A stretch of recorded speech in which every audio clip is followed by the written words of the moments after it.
Math স্কুলে সবাইকে স্বাগত জানাচ্ছি। আমি কেম সাইদুল ইসলাম।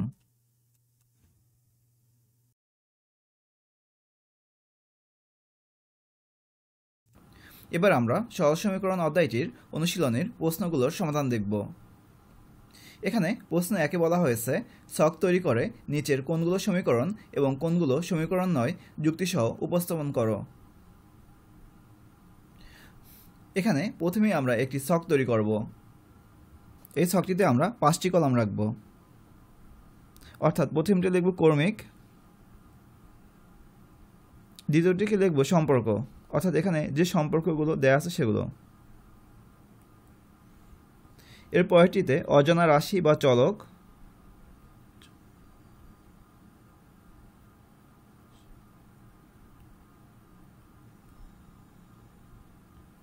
এর পরেরটিতে সমীকরণ কি না,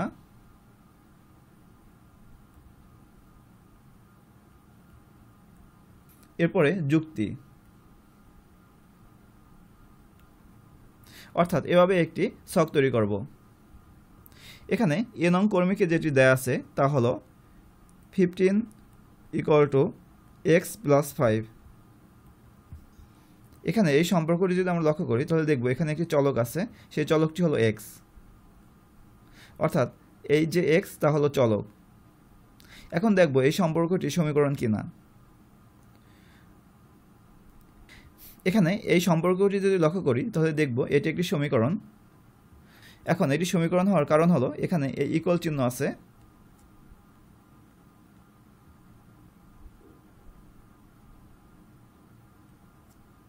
তারপরে চলক আছে,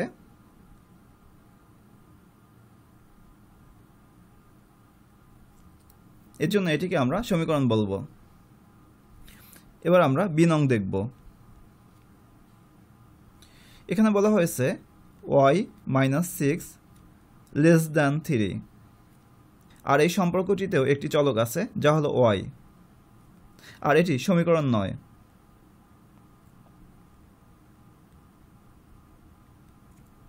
কারণ এখানে এই ইকুয়াল চিহ্ন নেই।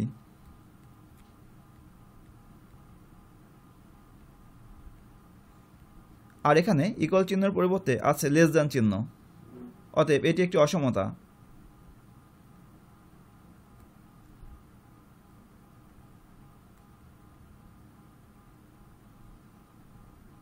অর্থাৎ এখানে এই বা > চিহ্ন থাকলে এটিকে আমরা সমীকরণ বলবো না, বলবো অসমতা।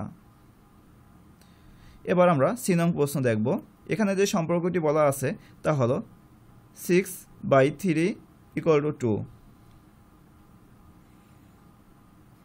এখানে কোনো চলক নেই, অর্থাৎ x, y, z বা a, b, c, d এরকম কোনো চলক নেই। তারপর এটিকে আমরা সমীকরণ বলবো না, কারণ এটিতে চলক নেই।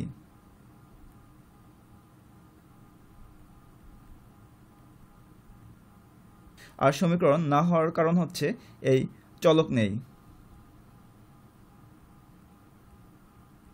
আবার এটিকে আমরা বলতে পারবো একটি গাণিতিক প্রক্রিয়া, অর্থাৎ আমরা 6কে যদি 3 দ্বারা ভাগ করি তাহলে পাচ্ছি 2।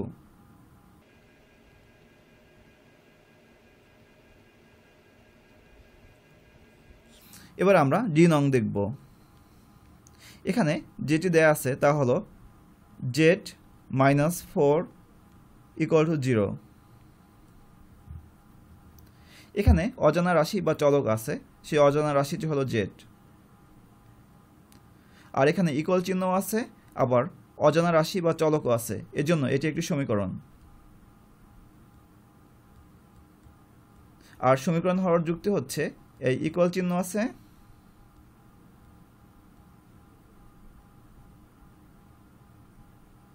আবার চলকও আছে।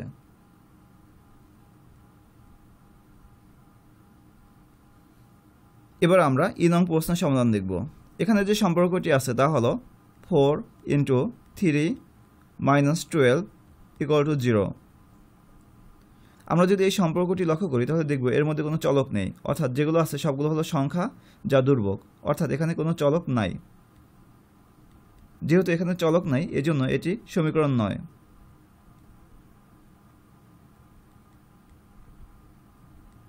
আর সমীকরণ না হওয়ার কারণ হচ্ছে চলক না থাকা।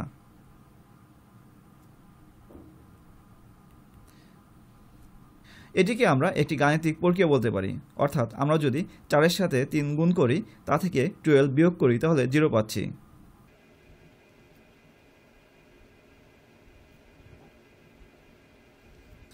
এবার আমরা F নং প্রশ্নের সমাধান দেখব। এখানে বলা হয়েছে 2x + 3 = x - 15।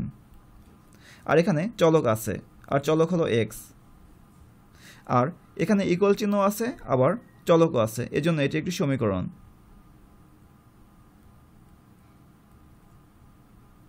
আর সমীকরণ হওয়ার কারণ হচ্ছে ইকুয়াল চিহ্ন থাকা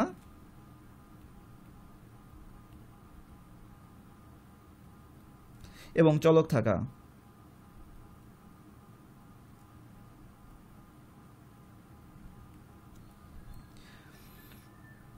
এবার আমরা জি নং প্রশ্নের সমাধান দেখব।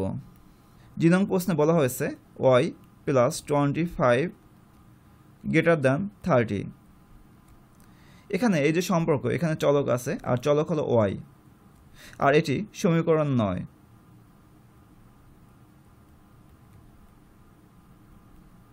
আর সমীকরণ না হওয়ার কারণ হচ্ছে ইকুয়াল চিহ্ন না থাকা।